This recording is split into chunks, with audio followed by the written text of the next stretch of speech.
Welcome to the Deep Dive. We take really fascinating source material, distill it down, and give you, well, a shortcut to being genuinely informed. Yep, finding those nuggets of knowledge. Exactly. And today we're diving into the wisdom of a truly remarkable leader, General Colin Powell. We're pulling from his book, It Worked for Me, in Life and Leadership. Yeah, Powell, four-star general, Secretary of State, just a widely admired figure. And his book, it's not just a memoir, right? Not at all. It's packed with these vivid stories, lessons he really learned the hard way. And he boils a lot of it down into his 13 rules. Right, the famous rules. So our mission today, really, is to unpack those rules, see how they actually shaped his career, which was, let's face it, legendary, and maybe more importantly, what they might mean for you, whether you're, leading a team, making tough calls, or just trying to live a more purpose-driven life. Precisely. Powell, he truly believed it all comes down to people. How we connect, how we respect each other, conviction, hard work, respect, those were his pillars. So let's dig into this collection of observations. He was careful to call them observations, not conclusions or recommendations, just what worked for him. And what might work for you. So right from the start, Powell always emphasized that leadership is fundamentally about people. It wasn't about the power, the position. No, it was connection, Yeah. respect. And you see that right from his kind of humble beginnings, actually. Yeah. He learned that principle, always do your best, someone is watching, really early on, like working summers in a toy store. Right, I remember reading that. The soft drink truck helper, the Pepsi plant. Exactly. Porter, bottler. Mm-hmm. And he found that just doing his absolute best, even in what you might think are, mundane jobs, it consistently opened doors for him. Any specific examples stand out? Oh, yeah. He tells this story about being in Vietnam, just a major, and getting pulled up to a division staff job, which was normally for a lieutenant colonel. Wow. Simply Very because the commanding general saw a photo of him, like in a lineup of top graduates. Boom. Opportunity. So someone was watching. Right. Even when he got a negative rating once as a brigadier general, it didn't end his career because other more senior leaders saw other qualities. He really believed like 99% of work is noble. It's a learning experience. Do your best, even when you think no one's looking. Because, well, as he put it, you always are watching yourself. That internal standard, that connects to the humility he seemed to have, doesn't it? Even with all the success. Which reminds me of that street sweeper story. Oh, that's such a powerful one. It's really humbling. He talks about this street sweeper in Philadelphia. Yeah. Found immense happiness, real purpose, just doing his job, supporting his family, serving his community, and his ultimate ambition was just to drive one of those mechanized street sweepers. Just that. Yeah. And Powell used that as a, quote, reality check. Made him really question if his own titles, his medals, made him more successful in what is truly important in life. Wow.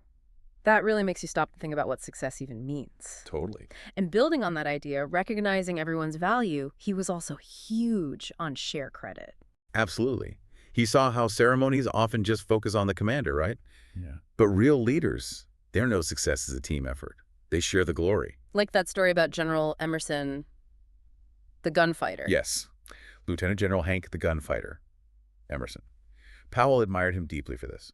At Emerson's own change of command, he only had the commanders and staff out on the field, the thousands of troops, invited to sit in the bleachers and watch. That's quite a statement. And then later, at his own corps change of command, Emerson ordered all the troops, thousands of them, to just sit down right after the formation, making sure the spotlight wasn't just on him. That says so much about where he felt the credit really belonged. Yeah, that speaks volumes. So, okay, sharing credit is one thing, but how do you build that deep sense of trust? His rule, trust your people. How did he approach that? Well, he believed you often have to initiate it. You have to show trust first. He gave this pretty amazing example. When George W. Bush first visited the State Department, Powell had two junior Mexico desk officers brief the president directly. No senior officials hovering, no rehearsals, no PowerPoint slides, just them and the president. That's bold. Incredibly bold. And Powell said that act of trust just spread through the whole department like wildfire. People felt valued, seen. They worked harder than ever because they knew he trusted them. His advice was pretty straightforward. Starting a new job, a new organization. Trust people first unless you've got clear evidence not to. So start with trust. And then that grows into mutual respect, right? Which he said you can't just order up. Exactly right. Respect isn't mandated, it's earned. Through competence, sure, but also through genuine care. He mentioned, like, as Secretary of State, he could call his ambassadors directly. Hmm. And he expected them to call him directly, too. No layers needed. He remembered being a young lieutenant, knowing his soldiers were sizing him up constantly. Does he look sharp? Can he keep up? Does he take care of us? That constant assessment. Yeah, you're always being evaluated from below. Always. And he said, look, a leader needs some privacy, sure, but they're always above but never beyond the followers. He even told a funny story about a soldier not recognizing him after he'd been commanding the unit for a year. Seriously? Yeah. But then the soldier said something about an upcoming inspection, like, we're not going to let them down. And Powell realized that's it.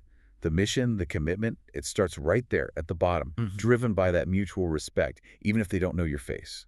Okay, so that's the human element. But leadership, obviously, involves facing tough stuff, challenges. Powell had a really clear mindset for that. Yeah, and what's fascinating is how he balanced, like, the emotional side with just firm resolve. His rule, get mad, then get over it, is classic Powell.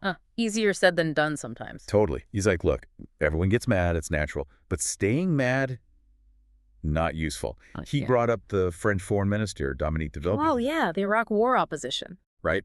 Made a lot of Americans furious. But Powell made a conscious choice not to treat him like an enemy. And guess what? Later, during a crisis in Haiti, the Villepin came through for him. He even gave him a French infantry battalion. Wow. So holding the grudge would have been counterproductive. Completely. And a mentor, Jack Merritt, told him bluntly, the best part about being mad and disappointed is that you get over it. Powell even admitted an early report noted his severe temper, but that he made a mature effort to control it. It was something he worked on. Interesting. So managing emotions is key. And he also talked about not tying your ego too tightly to your position, right? Yes. Avoid having your ego so close to your position that when your position falls, your ego goes with it. He learned this from lawyers, apparently. Makes sense. It's about separating you from your role or your current argument. He wanted his people to argue passionately, really push back. But once he made the call, execution time. Everyone gets on board as if it was their own idea. That, for him, was loyalty. Disagree strongly behind closed doors, execute faithfully in public. He mentioned a Marine colonel who embodied that. Yeah, Paul. Yeah. Benny Kelly. Argued his case hard, accepted the decision, and only came back if he truly thought Powell was making a mistake, not because his ego was bruised. Okay, so you argue, you decide, you execute, even if the facts aren't perfect. That rule, don't let adverse facts stand in the way of a good decision, can sound a bit risky. It can, but it's not about ignoring facts. It's about recognizing that in leadership, especially at high levels, you rarely have all the facts.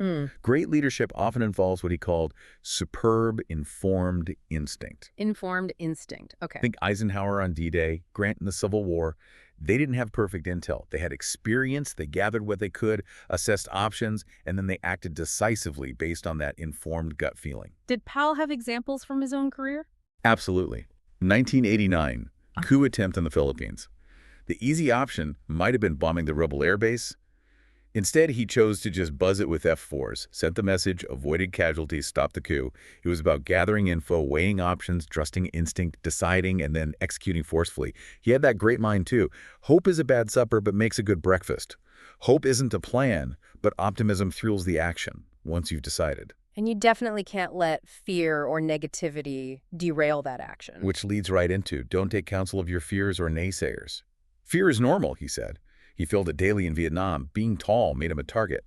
But leaders can't let fear paralyze them. Training, discipline, focus. That's how you manage it. And the naysayers. Oh, he saw them as often taking the safest route, which is usually the route to inaction, killing progress.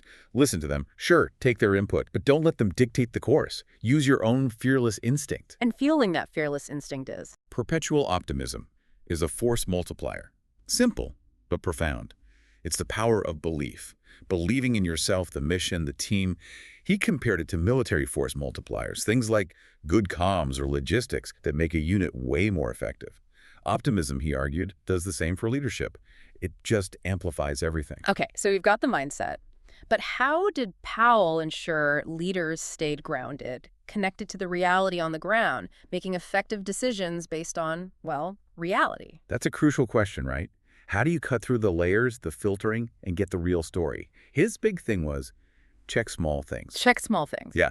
He believes success rests on small things, lots of small things. Leaders need a feel for what's actually happening deep down in the organization. He used to go walkabout, unannounced. He wanted to see the dirty maintenance shop, the messy barracks, Why? because that told him more than any polished briefing slide ever could. Mm. He also relied on informal networks, chaplains, sergeants major, even just regular GIs during open door nights where anyone could come talk to him.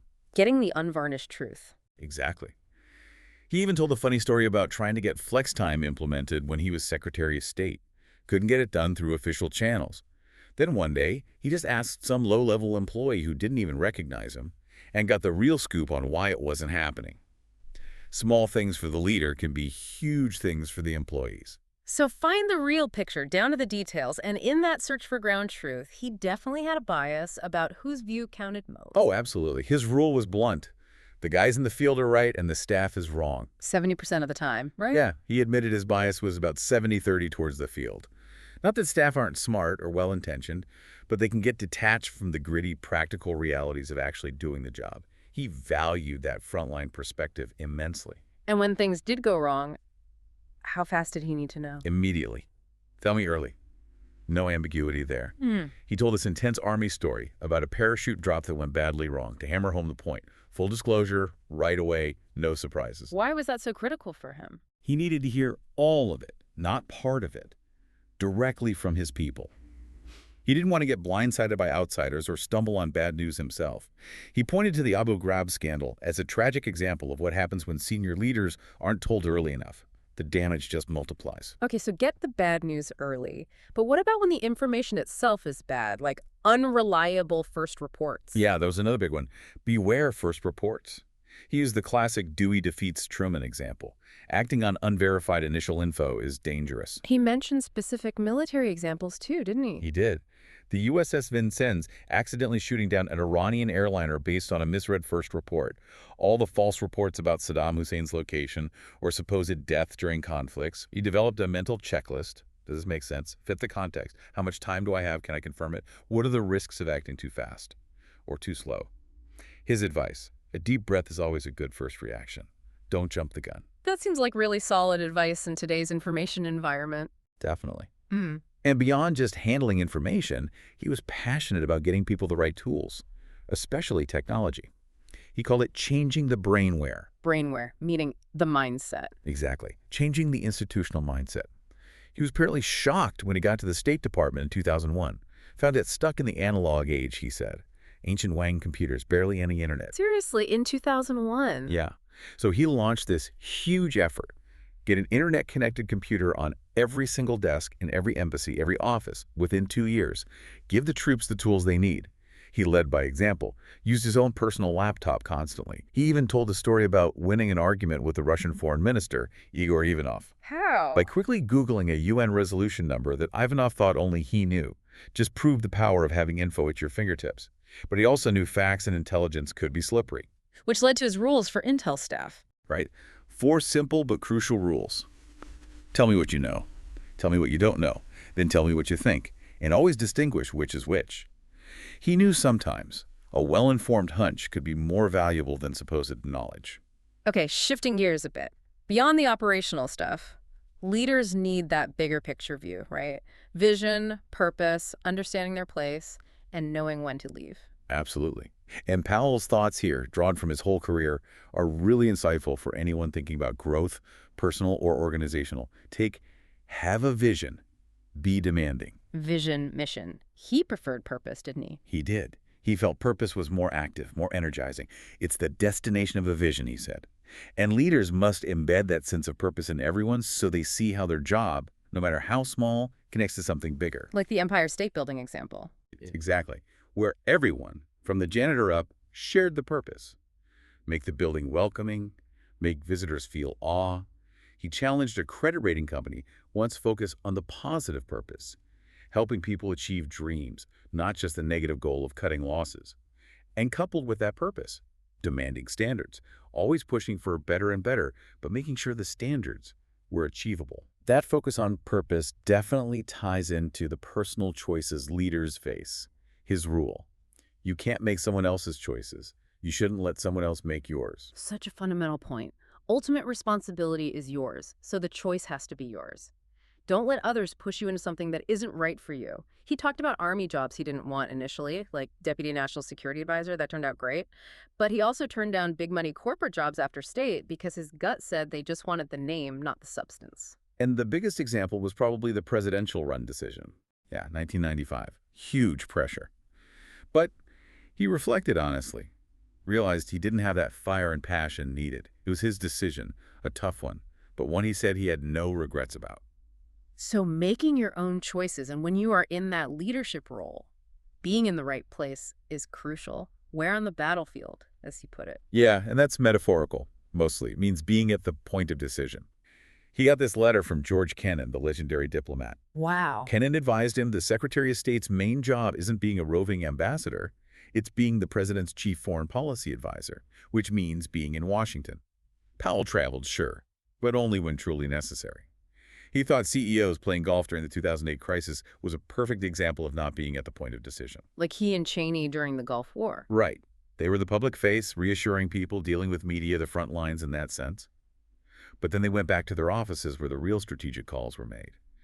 He admired General George Marshall, who desperately wanted to lead the D-Day invasion. But knew his real job was elsewhere. Exactly. Marshall knew his crucial role was staying in Washington, coordinating the entire war effort. That was his battlefield. He also had that interesting concept about spheres and pyramids for leader development and looking beyond just performance. Yeah, potential, not just performance. It's about how leaders grow. You start in the military, say as a lieutenant, that's your small sphere, maybe 40 soldiers, within the organizational pyramid. To rise, your sphere of expertise has to grow, and you have to start understanding the world outside the pyramid, politics, media, economics. So it's not just about doing your current job well. Right. Performance matters, evaluations are crucial, but great leaders also look for potential, those intangible qualities, that informed instinct again. He told a story about recommending an officer named Dick for promotion, not just on his record, but because Powell saw unique potential in him as an educator. Dick went on to have a distinguished career. But there's a risk there too, isn't there? Promoting beyond potential. A huge risk. Powell also shared the tragic story of an officer who took his own life after being promoted beyond his capabilities. It's a heavy responsibility. And finally, the exit strategy. Knowing when it's time to get off the train and how to be gone. Some of his most practical and honestly funniest advice: knowing when to leave and doing it gracefully. He quoted his friend Colonel Frank Henry, who expected the Army to tell him when it's time to get off the train. Larry King said something similar about retiring from his show. The Army has formal ways for that, right? Up or out. Exactly.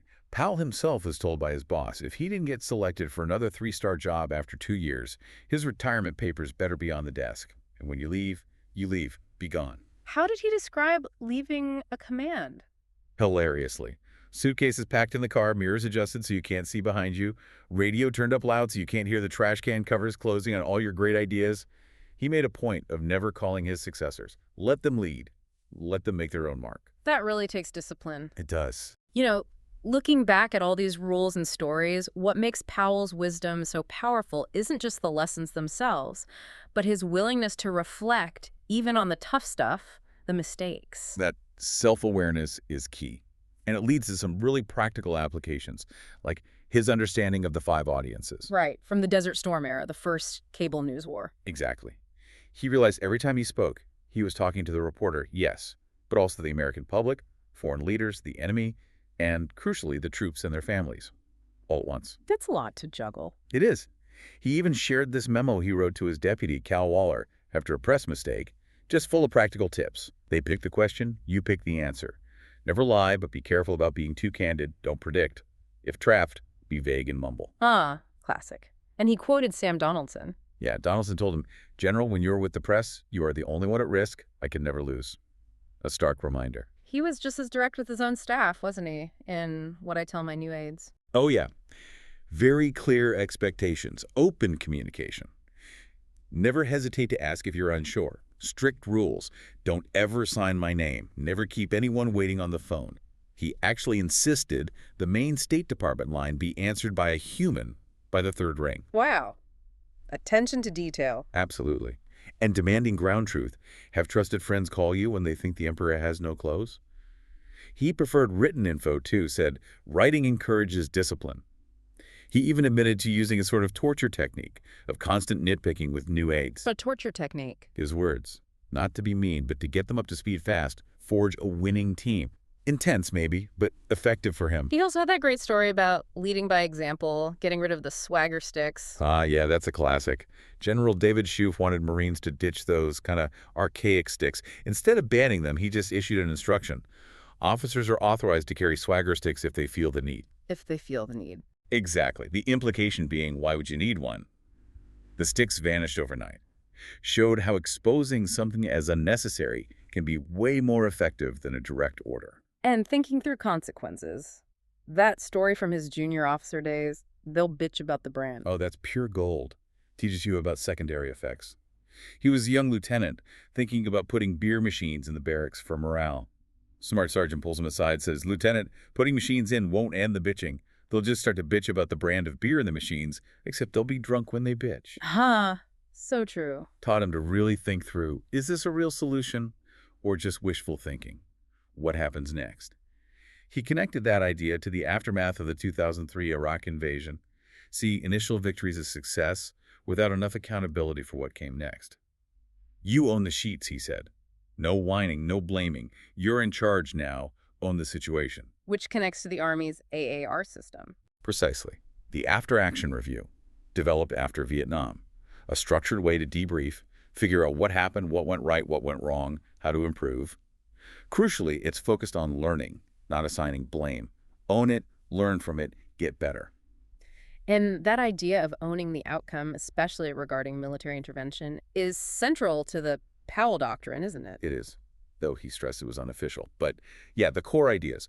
Avoid war if you can. If you must use force, use it decisively, have a clear political goal, and crucially, plan the whole thing, including the aftermath. If you break it, you own it. That's the famous line. If the U.S. removes a regime, it's responsible for what comes next, security, rebuilding.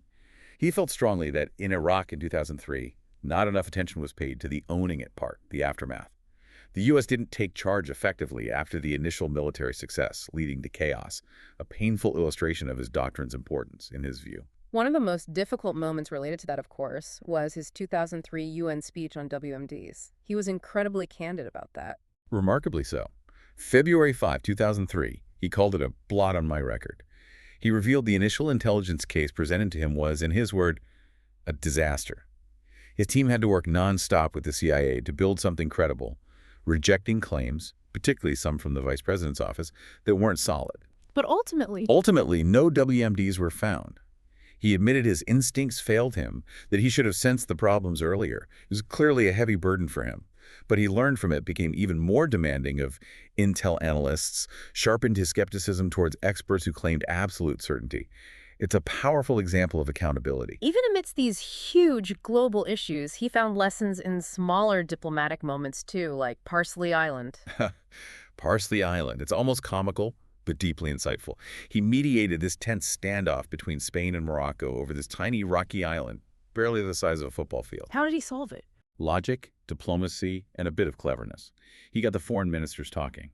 To avoid fighting over the island's name, Perigil or Layla, he just referred to it by its latitude and longitude. It diffused the tension. And for Powell, resolving even this tiny dispute reinforced his belief. The United States is the necessary nation. The world looks to the U.S. for help, big problems and small ones. We are trusted. And sometimes the most impactful moments are the simplest human interactions, like the pizza and milk stories. Oh, those are wonderful. From student exchange programs, he talked about British kids visiting, being stunned when President Bush openly shared his past struggles with alcohol. He mentioned Brazilian students baffled by Americans putting ketchup on pizza and serving milk with it. Milk with pizza. Okay, that is a bit strange. Right. But the most touching one was a group of Brazilian students at an Outback Steakhouse in Chicago. They couldn't cover the whole bill. The manager just waved it off, said, "Don't worry, I'm glad you came to our restaurant. Hope you enjoy your stay in America." That simple act of kindness, that's what they remembered most. Not the monuments, not the speeches, just that kindness. That really says something. He also shared some personal interactions, even with royalty. Cousin Di. Yeah, some charming stories there. He met the Queen, Princess Diana. Apparently, at some black-tie dinner, Diana called across the room, "Cousin Colin," just to playfully one-up Henry Kissinger, who was nearby. That's pretty good. But he also reflected more seriously on the crushing weight of her celebrity, the constant media intrusion, paparazzi, camera phones. Falsehood goes around the world at the speed of light, he noted, and felt her fame was a terrible cross to bear. You could sense his empathy. After government, he reinvented himself as a speaker. What did he learn from that speaking circuit? Well, he recalled his early teaching days at Fort Benning, trying to teach dry stuff like unit readiness reports to exhausted officer candidates. He learned fast. He had to adapt, use humor, connect with the audience. He mentioned a CEO calling him dessert. Right. Bob Carnevale of Bradford Whitewater Heaters told Powell straight up, "You are just dessert."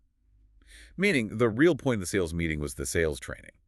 Powell was the enjoyable extra, kept his ego in check. He really admired companies he spoke for that invested in their people, like Safelite Auto Glass or Whataburger, for prioritizing quality and treating employees like family. Even his hotel preferences were revealing, weren't they? Totally. Simple stuff. Want a cheap clock radio with big red numbers? Easy-to-use shower controls? Just practical, no nonsense. He must have received some interesting gifts over the years, too. Oh, the gift stories are hilarious. Everything from plaques that look like pet headstones to military challenge coins that apparently caused him physical discomfort from carrying them. There were strict rules, of course. Right. Foreign gifts over $300 had to be turned over to the government. Any memorable ones? An AK-47-shaped vodka bottle turned in. A shotgun from Gorbachev. He bought that back for $1,200. French wine from de Villepin somehow broke before it could be appraised. Ties from Berlusconi got stained. Convenient. Right. He told one about a Kazakh president giving him his own expensive watch, clearly expecting Powell's in return. Powell gave him a Timex, and after retiring, an Arab friend gave him a restored '95 Jaguar. He enjoyed it briefly, then quietly regifted it before the press found out. Just navigating the weird world of high-level gift-giving.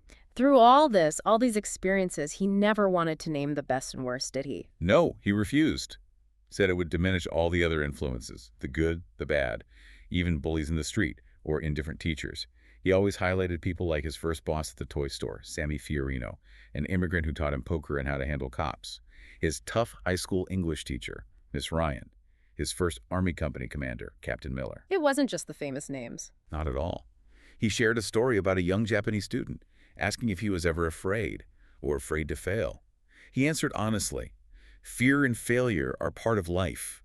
You have to accept them, learn to manage them." Such a grounded response. And that groundedness, that perspective seemed rooted in his deep love for America. Oh, absolutely. It just shines through everything. He talked about the joy of just people watching it at Grand Central Terminal, seeing the whole world there. The immigrant hot dog vendor on Fifth Avenue who refused payment, saying, "America has paid me." Wow. He tried to show the real New York to the visiting Chinese vice president, Hu Jintao, by offering to buy him a street vendor hot dog, and he was immensely proud of his own journey. From City College of New York, CCNY, in Harlem, a place for working-class immigrant kids, his Harlem Harvard, to becoming the first ROTC grad, first black chairman of the Joint Chiefs. And he gave back significantly after his government service. Hugely. Focused on youth and education. Established the Colin Powell Center at CCNY. Chaired America's Promise Alliance with his wife Alma, working to ensure every kid gets a good start. He told this story about a 10-year-old at a Boys and Girls Club, asking if he'd have made it if his parents hadn't cared. Powell pointed to the club leaders, the support systems, saying, "You can make it if you believe in yourself as much as they believe in you." His conclusion was powerful. Our most important legacy. Yeah. Next generation, our kids, all our kids. What a journey. This deep dive into Colin Powell's life and lessons, it really hammers home that leadership is, well, it's constant learning, isn't it? It's self-awareness, commitment to people. His rules give such a human framework for everything, from managing your own anger to dealing with global crises. Absolutely. And what really resonates, I think, is the humility. He achieved so much, but he was always reflecting even on the failures, very openly. It reminds you that real influence, it's not just about the title on the door. It's about character, building trust, genuinely trying to understand and lift others up, wherever they are in the organization. So, thinking about all this, what does it mean for you listening right now? Powell never stopped learning, never stopped adapting. He was always a student, even at the very top. So maybe the question to mull over is this. In our crazy, fast-changing world, how do you cultivate your own informed instinct? How do you make sure you're digging for that ground truth like Powell did, not just settling for the easy answer? And how do you bring your authentic self, your real values, to whatever table you're sitting at? And maybe when you face that next tough decision, just pause. Remember his advice. What do I know? What do I not know? What do I think? Get clear on those distinctions. And then, armed with that clarity, find the courage to act. Thank you for joining us for this deep dive.